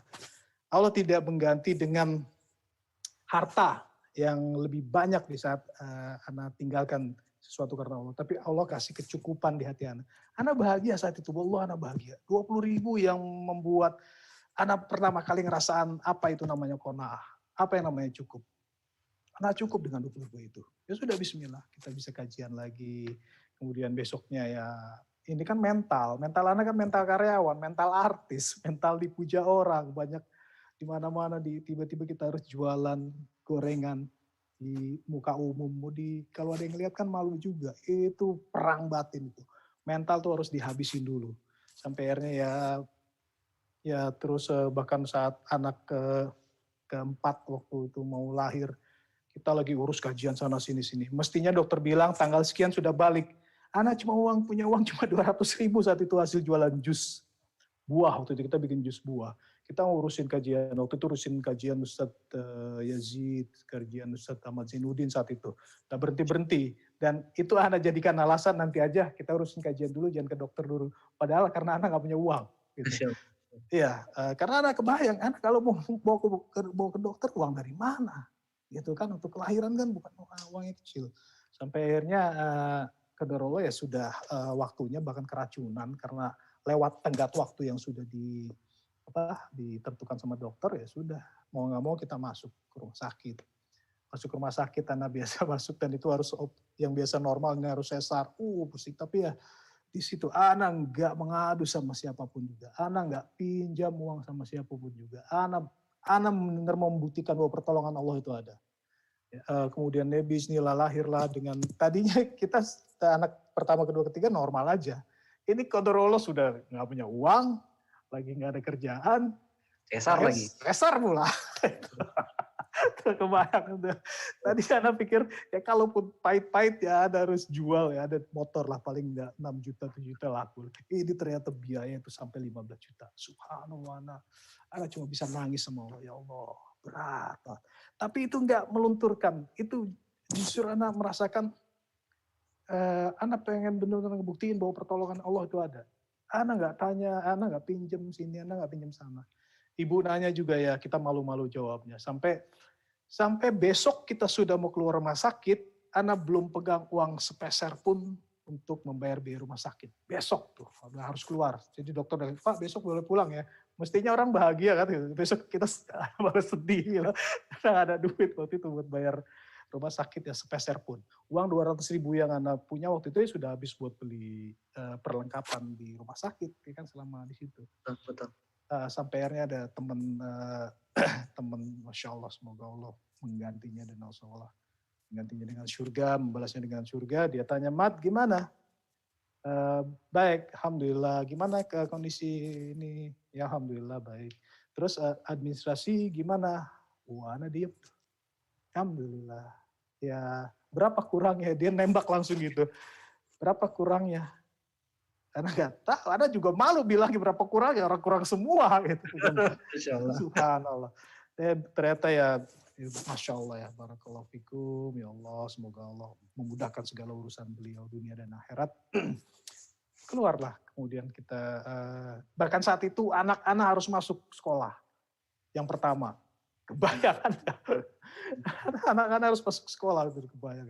Akhirnya Masya Allah, ya bismillah pertolongan dari Allah wasilah lewat teman anak itu, kita bisa keluar rumah sakit, anak bisa bayar sekolah anak waktu itu untuk masuk SD yang pertama kan. Dan di situ anak makin yakin bahwa pertolongan Allah itu dekat. Kalau kita bertawakal kepada Allah, pertolongan itu dekat banget. Jadi anak masih heran kalau sama teman-teman yang khawatir besok kita mau makan apa, meninggalkan riba, meninggalkan ini, sementara Allah tuh pasti menolong. Ya. Jangan berharap, jangan ngebayangin bahwa kita keluar dari riba kemudian kita dikasih perusahaan yang baru dari Allah, enggak. Tapi mental kita, rasa kecukupan itu lebih berharga daripada harta. Karena kalaupun kita punya uang miliaran, kita punya uang jutaan, kalau kita nggak pernah cukup juga tersiksa juga. Tapi dengan 20.000 Allah kasih kecukupan, anak bahagia banget. Anak masih ingat rasanya. Iya, alhamdulillah dapat 20.000. Bisa beli aset, bisa beli bensin untuk kajian. Berkahnya luar biasa Bang ya. Masya Allah. Baik Bang Abu Tako, kita tahan dulu sebentar. Kita masih punya waktu 30 menit ke depan dengan para sahabat Radio ASI dimanapun Anda berada. Silahkan interaksi langsung dengan narasumber kita pada malam hari ini, Ahmad Zarkasi Abu Tako. Baik, kita langsung kepada pertanyaan mungkin. Silakan para sahabat Radio ASI 0811 37074, 0811 37074. Baik, sebelum kita jeda iklan kita bacakan satu pertanyaan dulu ya, Bang. Siap, siap. Baik. Assalamualaikum warahmatullahi wabarakatuh. Bang Abu Tako, saya Novi. Afwan mau bertanya, adakah doa atau zikir atau upaya yang harus dilakukan untuk istiqomah dalam tidak mendengarkan musik? Karena saya terkadang berbulan-bulan tidak mendengar atau tidak menyetel musik, kecuali kalau orang lain yang setel dan kebetulan saya dengar. Lalu belakangan ini saya seperti ada hasrat mendengarkan musik dan saya pun mendengarkan lagi. Lalu kemudian saya tidak mendengarkan lagi dan akhirnya jelang sehari mendengarkan lagi. Bolak-balik nih Bang, bolak-balik terus. Kayak yang Antum bilang tadi, di cover lagi, hapus lagi, di cover lagi. Tapi setelah mendengarkan musik, saya jadi merasa bersalah. Dan kalau dengar ceramah agak malas. Akhirnya saya paksa dulu mendengar ceramah. Mohon jawabannya, apa yang membuat semangat untuk tidak mendengarkan musik? Atau adakah kisah yang membuat terketuk untuk tidak mendengarkan musik? Syukron jazilan. Apa tuh Bang? Pertama yang jelas setan itu ada. Ya, semakin kita berusaha mendekat pada Allah, setan itu semakin kenceng megangin kita. Kalau kelihatan bentuknya mungkin makin banyak yang megangin kita, menghalangi kita dari mendekat pada Allah. Termasuk di saat kita meninggalkan musik. Ini terjadi juga kan. Ana bilang tadi, 6 bulan Ana hapus, ambil lagi, hapus lagi, dengerin lagi, hapus lagi, dengerin lagi. Itu 6 bulan. Bahkan setelahnya juga, sampai sekarang Ana masih bisa menikmati musik sekarang. Ana masih hafal beberapa musik. Ana masih bisa menikmati, Ana masih bisa headbang, Ana bisa masih ini. Ya setan nggak akan berhenti menjerumuskan kita. Setan nggak akan ridho kalau kita mendekat pada Allah. Nah saat itu yang Ana lakukan adalah ya berdoa. Allah ya muqallibal qulub, sabit qalbi ala dinik, sarifal qulub, sarif qalbi ala taatik. Itu terus setiap sholat sambil Ana renungkan bahwa Ana nggak mau lagi ya Allah dengerin musik. Kemudian ada satu kisah yang membuat itu titik balik Ana benar-benar musik sudah, nonsen sudah. Jadi Ana sholat subuh, Ana ajak si Tako. Tako waktu itu masih umur 3 tahun atau 2 tahun ya. 3 tahun, hampir 3 tahun. Ana sholat subuh ajak dia naik Vespa. Ya. Terus menjelang syuruk baru kita pulang. Ya kan? Nah, Ana naik motor ini, Ana sambil berusaha menghibur si Tako. Sebenarnya takut dia ngantuk, karena dia berangkat dari sebelum subuh. Kan masjidnya lumayan jauh. Ada 3 kilo dari sini lah ya, 2 kilo lah ya. Nah, Ana waktu itu Ana bersenandung. Ana bersenandung apa, Ana lupa. Apa bintang kecil atau ke apalah ya. Ya, pokoknya Ana bersenandung. Bintang kecil gitu ya. Tiba-tiba si Tako bilang, ya, musik itu haram. Nggak boleh nyanyi. Allahu Akbar. Ana diingetin anak umur 3 tahun. Bismillah semua. Ini dari Allah.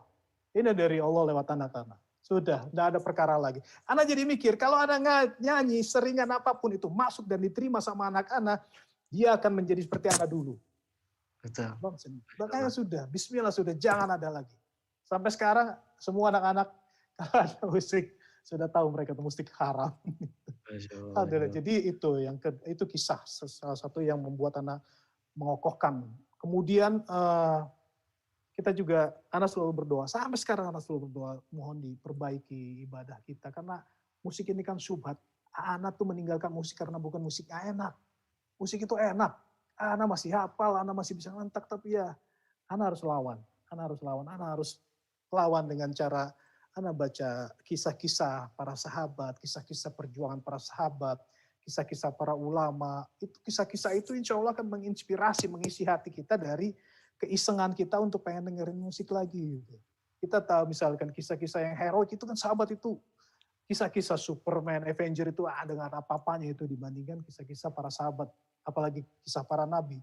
Itu kalau kita baca, sering-sering baca, insya Allah akan mengisi hati kita dan menginspirasi kita untuk berbuat hal-hal yang baik, gitu, insya Allah. Nah itu sih yang Ana biasa lakukan. Selebihnya ya kita bertemannya juga jangan sama teman-teman yang masih dengerin musik, tapi berteman sudah sama orang yang benar 4 sudah sama musik gitu. Berteman sama ustadz, ya kan malu juga lah kita masih dengerin musik, kita deket kita berjalan sama ustadz tapi kita masih dengerin musik kan malu. Mau nggak mau kita sudah nggak ada lagi. Jadi deketi teman-teman yang membuat kita tuh akhirnya malu sama musik itu. Itu kira-kira sih tip dari Ana. Betul, Masya Allah. Baik, Bang Abu Tako, Afwan. sebelum kita lanjut dengan kisah berikutnya, kita mungkin jeda dulu iklan berikut. Namun para sahabat Radio IC dimanapun Anda berada, Anda masih bisa berinteraksi langsung dengan Abu Tako di 0811 37074. Sekali lagi 0811 37074. Kita dengarkan iklan berikut ini.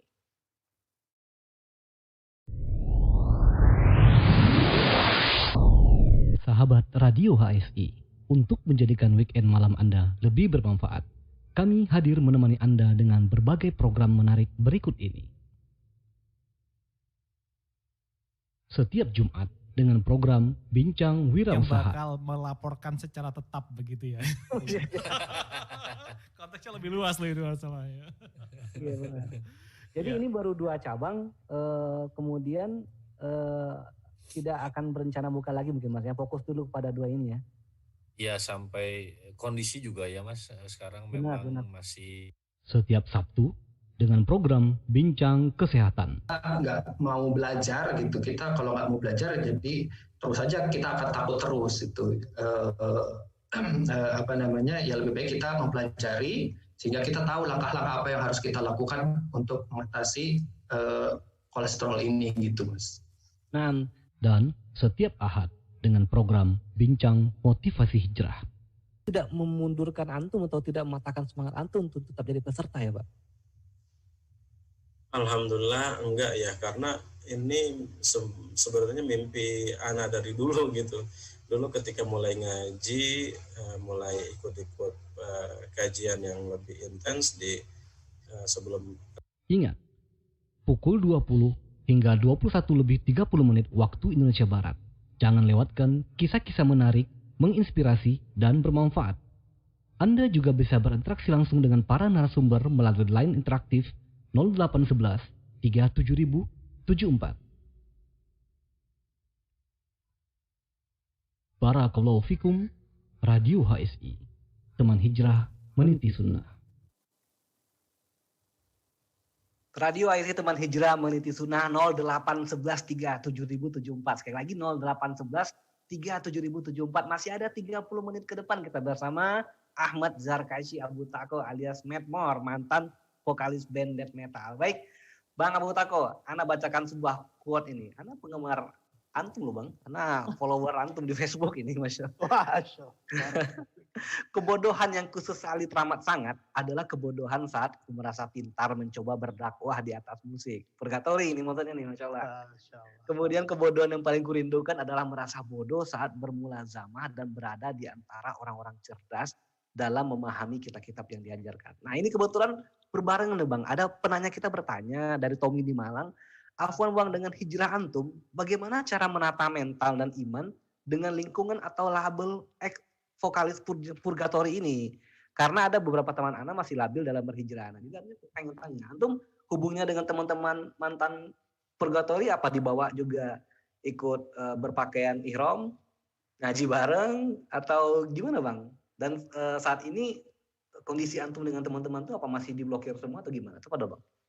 Baik. Ana merasakan bagaimana beratnya melangkah di saat satu kaki kita masih ada di teman-teman yang ke dunia kita yang lama. Satu kaki kita sudah hijrah, satu kaki kita masih di sana. Ya, Ana pikir Ana akan cukup pintar untuk meladeni mereka, mendakwai mereka saat itu. Tapi ternyata enggak. Itu mereka terlalu kuat untuk menarik Anda kembali kepada masa lalu. Jadi pilihannya cuma satu, Ana tinggalkan sudah. Sudah tinggalkan. Kalaupun mereka main, fadol. Bahkan kemarin waktu penyembelihan, kemarin ada drummernya datang ke sini, dia mau belajar penyembelih.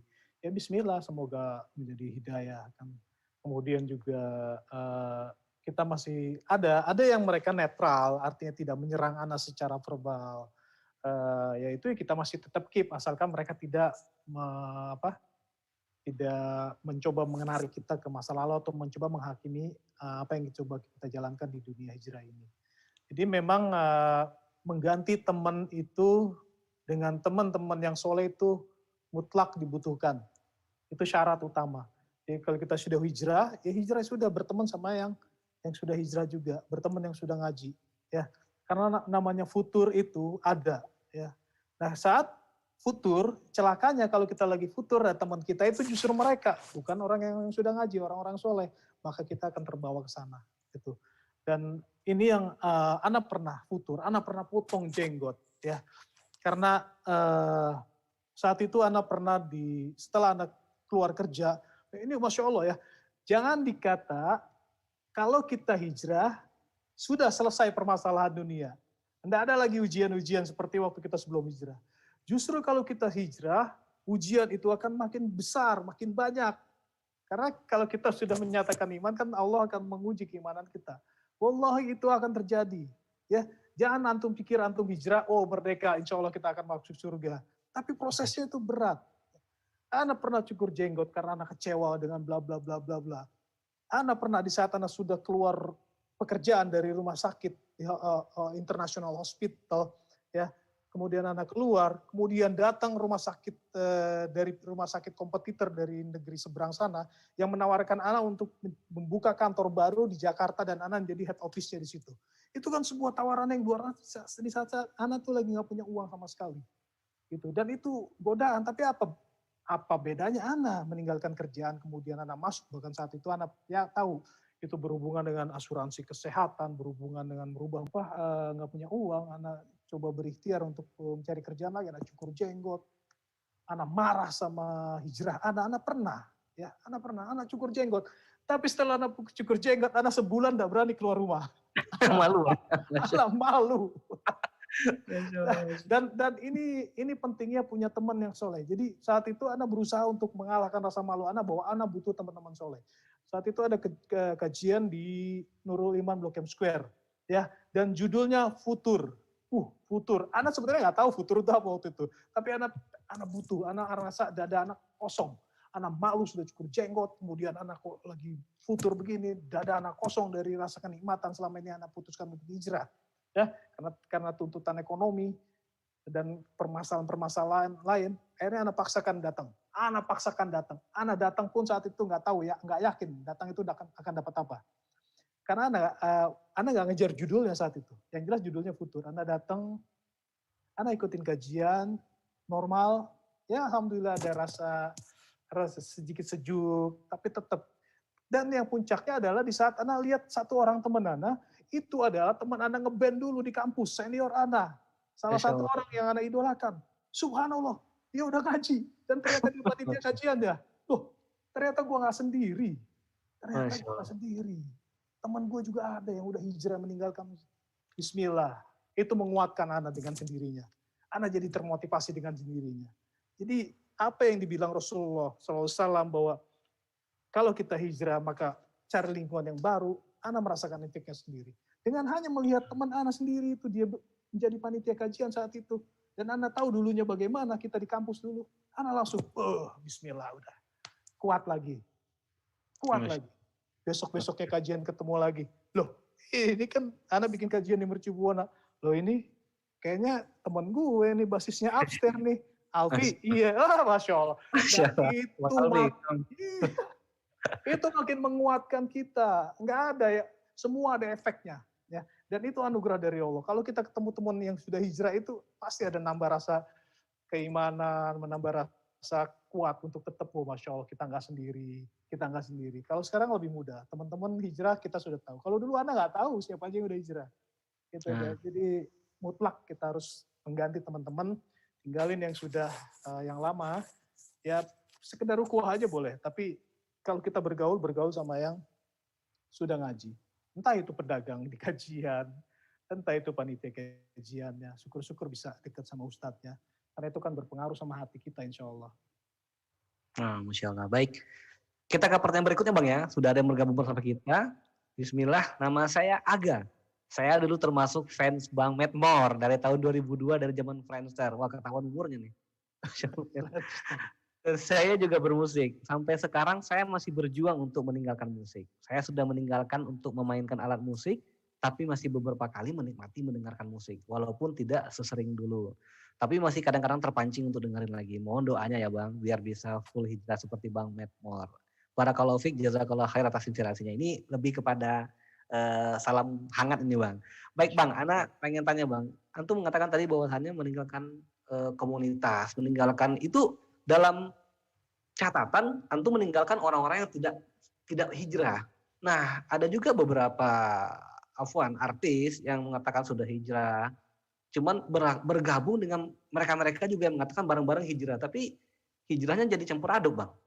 Ini resepnya apa sih, Bang, untuk nggak seperti ini gitu, yang benar-benar hijrah ya total hijrah, jangan lagi hijrah yang ambil baiknya buang buruknya, seperti itu, Bang, dalam tanda kutip. Mungkin antum paham. Jadi sama-sama kumpul, yuk bareng-bareng hijrah, kumpul, lalu ambil baiknya buang buruknya, semua diterima gitu. Nah, ini resepnya apa, Bang, untuk benar-benar total? Jadi gini, salah satu penyakit public figure di saat hijrah adalah dia sudah terbiasa berperan, dia Betul. sudah terbiasa berbuat sesuatu untuk halayak ramai, untuk fansnya, untuk orang banyak. Nah itu di saat hijrah giroh itu masih ada, giroh itu masih ada.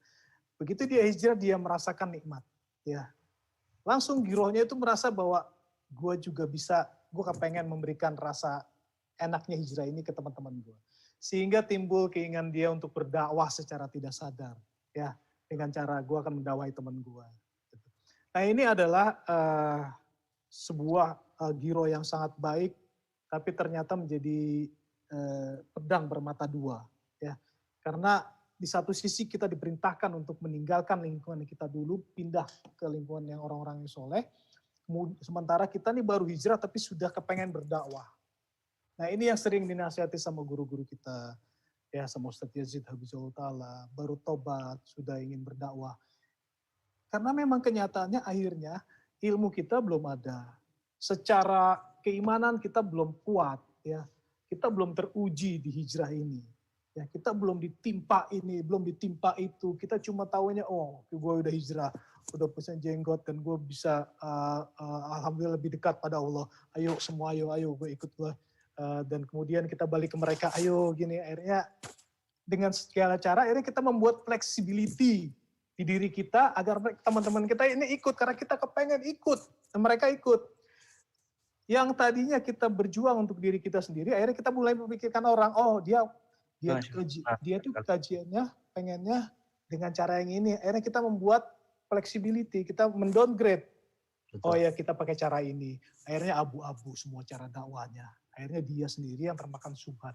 Subhat itu kan menyambar, nah dia bermain daerah subhat. Benar. Ya, jadi intinya kalau sudah hijrah, matengin aja dulu, ngaji, belajar.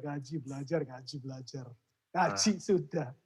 Itu. Karena yang namanya orang hijrah pasti dihantam ujian. Nah sekarang bagaimana kita mau menghadapi ujian itu kalau kita nggak punya ilmunya? Kalau kita nggak punya penawarnya, ya kita diuji seperti ini, ya Allah kok begini ya, kenapa ya? Nah itu kan cuma bisa didapatkan dari ilmu, apa yang dinasihatkan sama guru-guru kita. Oh ternyata ini, oh ternyata segala urusan muslim itu baik, jadi kita nggak, oh ternyata masih banyak yang lebih buruk, oh ternyata perkara kita ini bukan perkara yang besar, masih ada yang lebih besar lagi. Ini yang membuat kita akhirnya, rasa qanaah itu bukan cuma qanaah pada harta, tapi kita lebih mempunyai banyak rasa syukur di diri kita terhadap ujian apapun yang diberikan sama Allah. Kira-kira gitu Bang Yoga. Insya Allah. Masya Allah. Baik. Inspirasi sekali. Bang, kita kembali menyinggung sedikit sebagaimana yang Anda sebutkan di awal tadi. Abang sekarang punya suksesi, Abu Tako Kebuli, kalau sebut merek nih. Kemudian Uflen, kemudian juga Abu Takofar. Sudah sebesar ini, apa yang menginspirasi Abang hingga mau bersusah-susah ngasih makan para relawan COVID-19 di Wisma Atlet, kemudian menyemprot sana sini. Sementara banyak orang bilang nih, kok Abu Tako kayaknya kepo banget, semua didatangin, semua diinin. Apa yang menginspirasi Abang hingga seperti itu? Hingga semua dokter, kalau semua dokter yang menangani COVID-19 pasti kenal Abu Tako. Karena Abu Tako bagi-bagi kebuli di Wisma Atlet. Tahu tuh Bang, gimana sampai bisa terlibat dan apa yang menginspirasi? Tahu dong? Ya, ini sebenarnya ceritanya panjang. Kita tidak bisa melihat bahwa tiba-tiba kita beraktivitas di semua kegiatan kemanusiaan seperti yang sekarang terlihat ya. Ini sudah sudah menjadi giroh kami gitu. Artinya ini sudah melalui proses panjang bagaimana kita memulainya ya. Uflen sendiri itu kan sebenarnya awalnya kita berkegiatan sosial itu Daksos ya waktu itu di ke STDI Jember, kemudian di Tunas Ilmu. Kita tuh ada segmen dakwah ya, orang-orang yang tidak tersentuh dakwah dari sisi dakwah konvensional. Dakwah konvensional ini maksudnya mereka enggan datang ke masjid untuk bisa mengaji. Tapi keluarganya sudah ada yang mengaji. Gitu. Misalkan istrinya sudah ngaji, tapi suaminya belum. Suaminya sudah ngaji, istrinya belum. Istri suami sudah ngaji, orang tuanya belum. Dan orang-orang yang belum mengaji ini susah untuk diajak ngaji ke masjid. Ya. Apalagi dengan status sosial yang tinggi. Misalkan dia jenderal ataupun pejabat, begitu dia masuk ke masjid, dia dilangkah-langkahin, disuruh ngasih-ngasih nakua, kodorole pas keluar sepatunya hilang. Ya itu kan duduk dengan bercampur dengan orang-orang kayak kita yang nggak jelas, nggak rapi lah ya. Nah ini berawal dari situ ya, mereka kita buatkan segmen khusus liburan, dan ternyata giro sosial mereka tinggi. Selama ini mereka selalu bersedekah, berjiwa sosial tinggi, tapi tidak tahu diarahkan kemana. Nah dari komunitas Mufline ini akhirnya kita mencoba mengarahkan bahwa di sini STDI kita ada baksos, ayo rame-rame kita ke sana, itu Nasimu ada baksos, ayo kita rame-rame kita bantu. Nah kita akhirnya menjadi maklar dari kebutuhan mereka untuk berderma. Ya selama ini mereka berderma tapi nggak tahu kemana. Nah ini berlanjut sampai akhirnya ya di gempa Lombok, di gempa Palu, kita terbiasa turun karena memang ada saudara-saudara kita ini yang sudah mulai mengaji dan mereka mempunyai harta, mereka tuh butuh untuk menyalurkannya. Jadi kami ini ya bukan seperti yang terlihat, wah Butako berderma sana bagi-bagi, enggak. Itu harta-hartanya Musinin yang anak kelola, anak untuk bagi-bagikan. Kita ini cuma numpang bagian harta pahala dari mereka. Kita ini maklar. Dari dulu kerjaannya kita maklar pahala kajian, maklar ya dakwah sosial, maklar seperti pahala-pahala sosial seperti itu. Jadi kenapa bisa sampai situ? Karena memang giroh kaum muslimin di saat sudah hijrah, mereka kepengen membantu, mereka kepengen punya bekal akhirat yang besar dari membantu saudara-saudara muslim yang lain, merasakan sakitnya begitu saudara sakit. Dan jadi posisi Ana saat ini adalah sebagai informasi terup to date tentang masalah misalkan gempa. Oh ini informasi segini, korbannya sekian. Sehingga teman-teman yang kepengen bantu jelas ada, oh iya, oh ternyata di Wisma Atlet ada kegiatan seperti ini, Ana boleh ikut dong. Kalau diceritakan, wallah ini amazing. Ana sama teman waktu itu Fikri, kita datang ke Wisma Atlet cuma bermodalkan 1 kompor, 1 penggorengan. Nggak bawa makanan apa-apa. Karena nggak ada dana, emang nggak ada uang. Waktu itu teman-teman sudah beraktivitas dari relawan lain. Jadi kita bantuin gorengin mereka, bantuin gorengin bahan makan mereka. Ya. Dan sambil mengasih tahu ke teman-teman bahwa ada kegiatan di sini. Sehingga akhirnya muncul, Ana mau dong titip Abu Tako, Ana mau dong titip Abu Tako, Ana mau titip. Jam 2 Ana mau tidur Abu Tako, Ana mau titip 8 kambing dong, 10 kambing, Masya Allah. Masya Allah. Jadi Ana itu sebenarnya cuma maklar aja, eksekutor aja di lapangan, Bang. Barakallahu. Masya Allah. Baik, dan sampai sekarang masih aktif Bang ya? Masih. Kan sekarang penyemprotan, disinfektan. Wabah ini kan makin sini makin.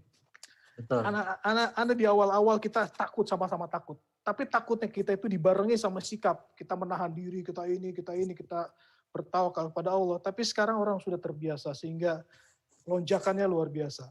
Ya dalam sepekan ini orang-orang yang Ana kenal, orang-orang yang dekat yang Ana tahu namanya, ininya kita beraktivitas, mereka terkena COVID. Subhanallah, ini membuat Ana jadi ada rasa sedih. Kalau dulu Ana ya mari kita anjurkan, ayo mari waspada.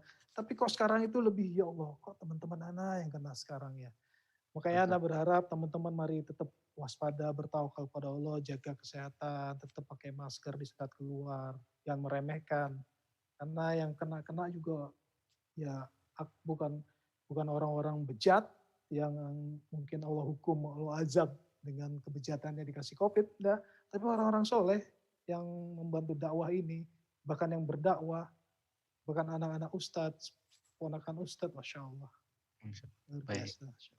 Nah, baik para sahabat Radio HSI, Bang Abu Tako ini, beliau juga adalah salah seorang peserta Mulazamah HSI. Nah, antum Jangan salah, sesibuk ini beliau, sepublic figure ini beliau masih sempatkan mulazamah. Mulazamah berhadapan langsung ini. Nah, Bang, gimana menyempatkan diri untuk belajar di kesibukan yang sangat seperti sekarang? Jadi ini dunia, ini akhirat, ini benar-benar dimanfaatkan. Kan banyak orang yang mengatakan anak sibuk, kerjaan ini, kerjaan itu. Bahkan dalam setiap kesempatan pun mereka bisa beralasan untuk tidak ngaji itu dengan kesibukan.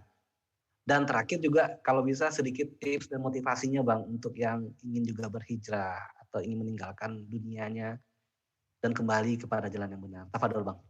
Masya Allah. Nah, jadi Anda melihat bahwa hijrah ini bertahap ya. Dari kita merasa meninggalkan yang buruk, kemudian kita memperbaiki diri, kemudian kita menambah level kebaikan kita, kemudian kita makin tahu, ya semakin banyak kita belajar, semakin kita merasa bodoh, makin banyak yang kita nggak tahu. Dulu Ana merasa bahwa dengan Ana hijrah, Ana menjadi panitia kajian, Ana akan dapat banyak pahala. Ya. Ana jadi panitia kajian hampir setiap hari muter. Apa aja yang Anda bisa, kabel, gulung kabel, sound system, pasangin proyektor, bantu ibu-ibu kajian. Kita dulu punya grup namanya Bispak, bisa dipakai aja kajian kapan aja gitu. Itu. Semua kita bergerak tiap pekan, setiap hari hampir ya, karena panitia kajian itu luar biasa. Nah, rasa cukup dengan kebaikan ini yang membuat kita sebenarnya akhirnya lalai dari ilmu. Panitia kajian itu paling bisa ngaji cuma 60-70%, 30% lah. 50% udah bagus. Selebihnya dia sibuk ngurusin kabel, sibuk ngurusin ustadz, sibuk ngurusin ini. Sehingga ngajinya sedikit. Gitu. Nah, kebanyakan teman-teman terlena sama ini, sehingga nggak ngaji. Gitu.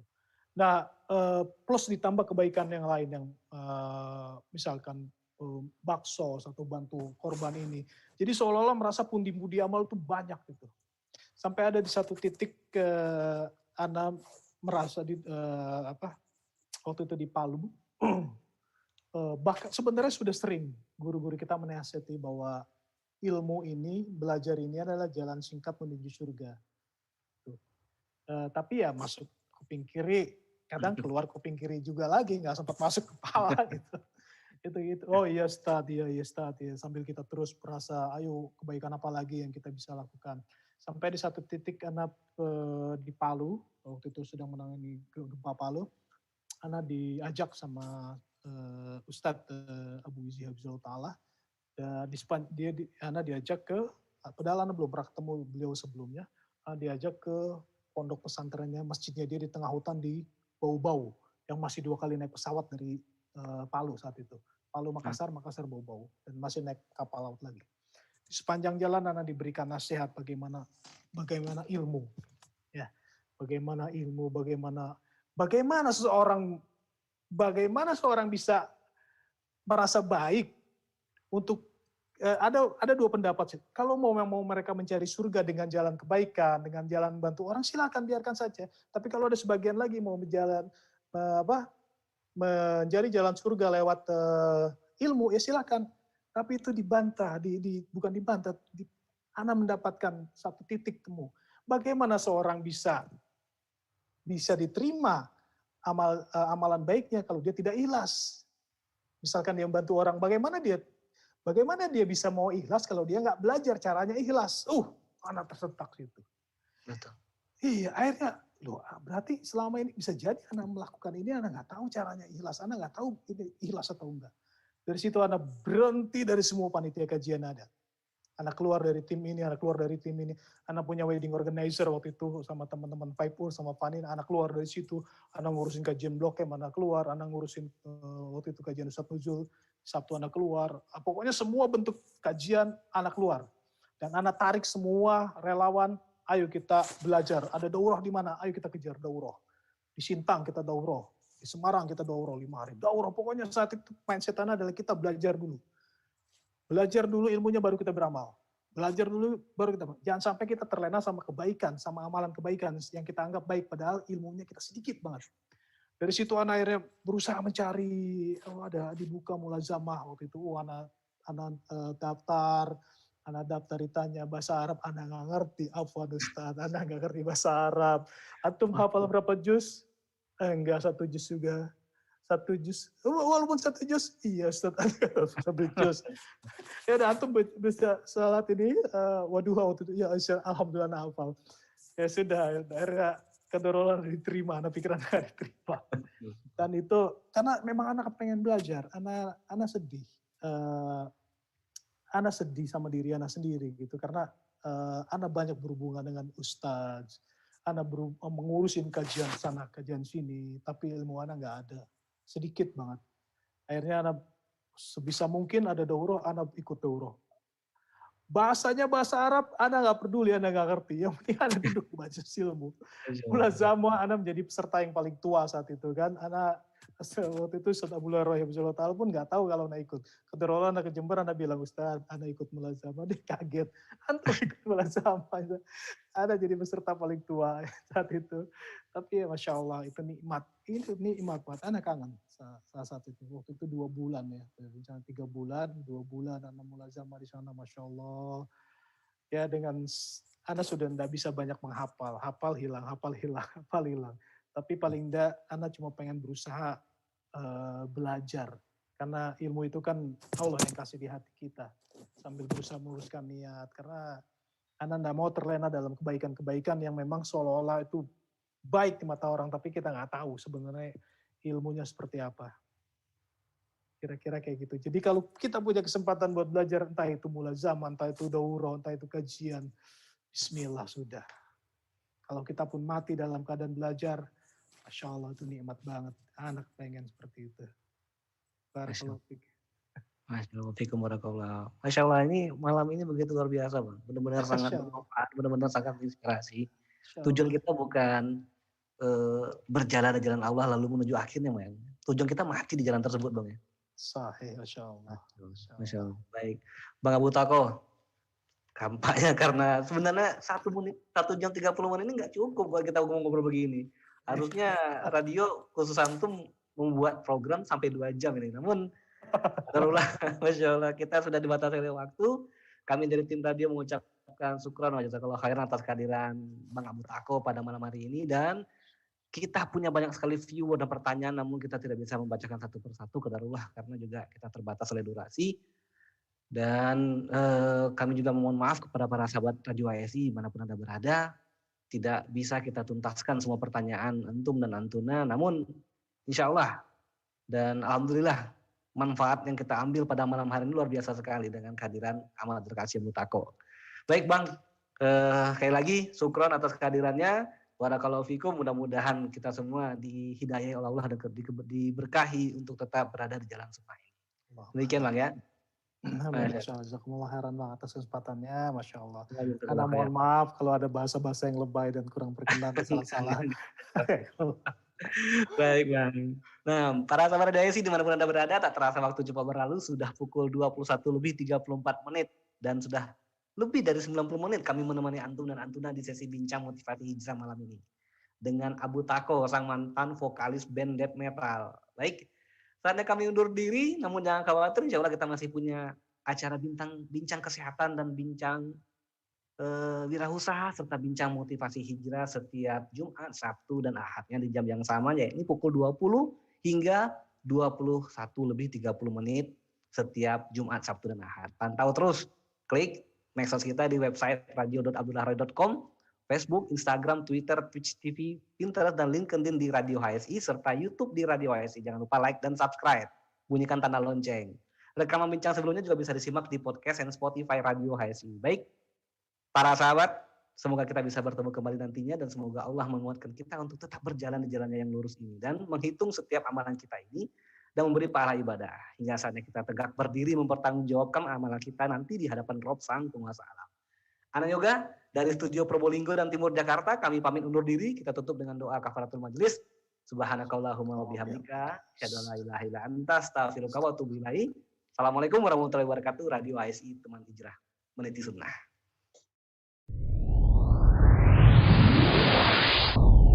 Sahabat Radio HSI, untuk menjadikan weekend malam Anda lebih bermanfaat, kami hadir menemani Anda dengan berbagai program menarik berikut ini.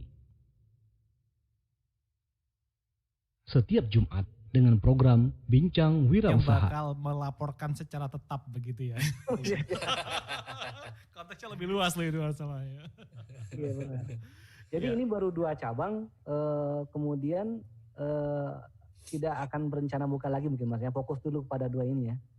Ya sampai kondisi juga ya Mas, sekarang Benar, memang benar. masih Setiap Sabtu dengan program Bincang Kesehatan. Nggak mau belajar gitu, kita kalau nggak mau belajar jadi terus saja kita akan takut terus itu. Ya lebih baik kita mempelajari sehingga kita tahu langkah-langkah apa yang harus kita lakukan untuk mengatasi kolesterol ini gitu Mas. Nah, Dan setiap Ahad dengan program Bincang Motivasi Hijrah. tidak memundurkan antum atau tidak mematahkan semangat antum untuk tetap jadi peserta ya Pak? Alhamdulillah enggak ya, karena ini sebenarnya mimpi Ana dari dulu gitu. Dulu ketika mulai ngaji, mulai ikut-ikut kajian yang lebih intens di sebelum.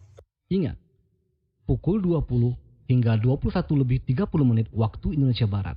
Jangan lewatkan kisah-kisah menarik, menginspirasi, dan bermanfaat. Anda juga bisa berinteraksi langsung dengan para narasumber melalui line interaktif 0811 37074. Barakallahu fikum, Radio HSI, teman hijrah meniti sunnah.